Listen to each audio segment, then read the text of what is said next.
Hey, if photography, especially travel photography, is a big part of your life and you sometimes feel stuck, like you don't know where to find your photos, or maybe sometimes you lack inspiration, well, this video could have the answer for you, as well as some additional food for thought. Hey, I'm Mitchell. For the past decade, I've been living my dream, journeying around the world as a professional travel photographer. During this time, I've seen and I've learned a lot. And now I want to share the knowledge with you. Come along on the journey. I'm back in Miraflores, Lima, with the family. Seems like it's become a hub for us in South America. We just came back from a trip to Ecuador, chilled there for a bit, shot a project, but that's a topic for another time. Not long ago, I read a great book on storytelling. It's called A Long Story Short by 𝗵𝗲 𝗪𝗡. And one idea in this book in particular really resonated with me as a photographer. It has to do with 𝗵𝗲's response to some of the students in her storytelling classes. Sometimes they'd say stuff like, well, my life is so mundane, so boring, nothing ever happens. What do I tell stories about? And to this, 𝗵𝗲 replies, you have to live for the story. That's a really simple yet a really loaded statement at the same time.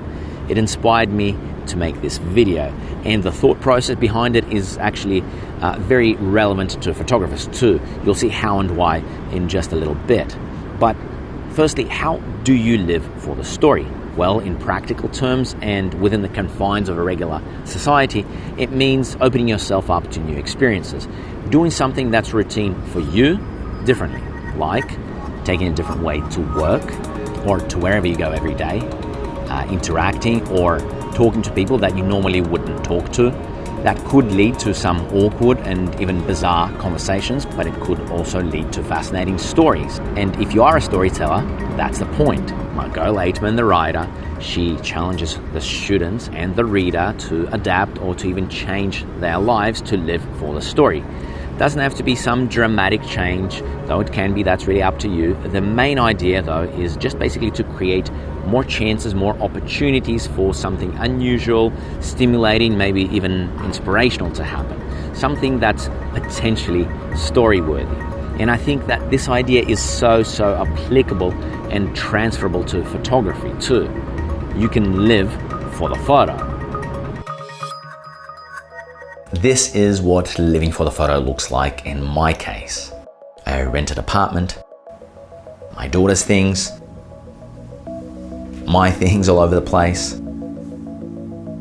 I travel and my wife and daughter travel with me. It's all a big mess, but certainly never boring. It's a fun chaos.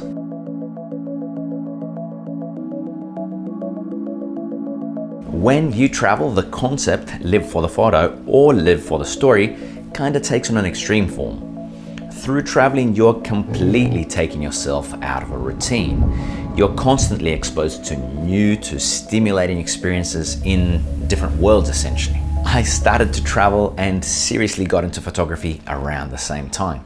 Before long, I was in love with photography and I started to travel in large part for the photo.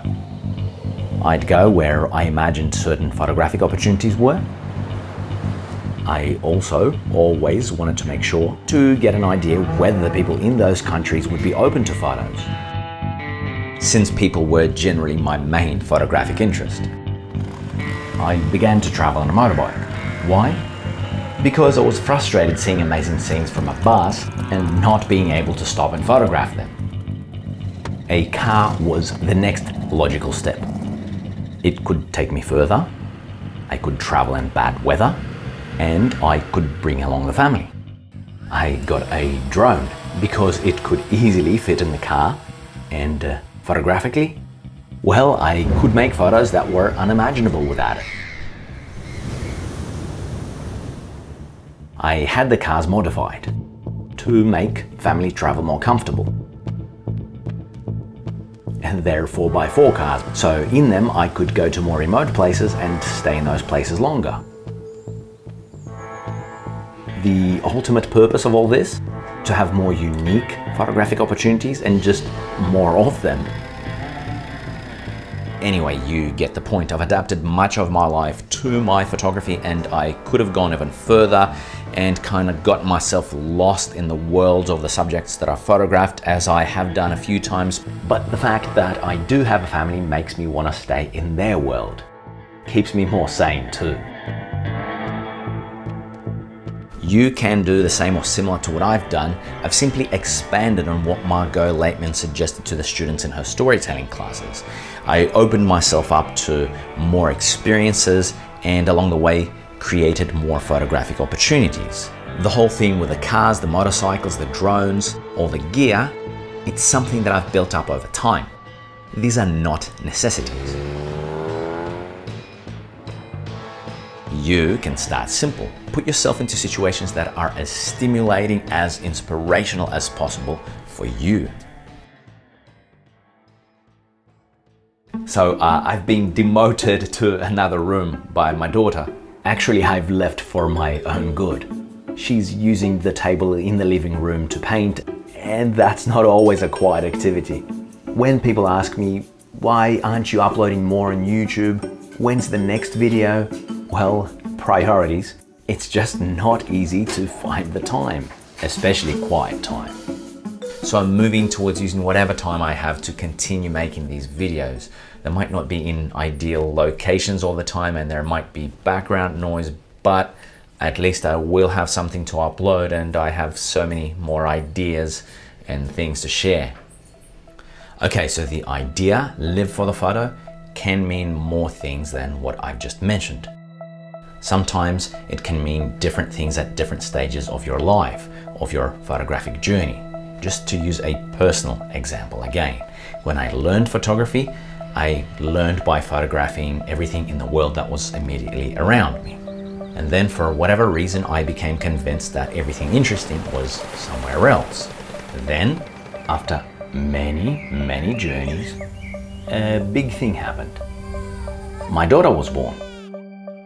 Her birth and the accumulation of all of those journeys, experiences, it renewed my interest in what was around me.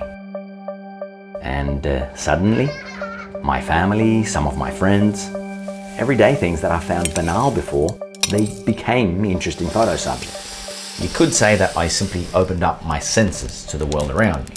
For some reason, I couldn't do that before a certain stage of my life. But then, it's sort of like I turned on a switch in my mind.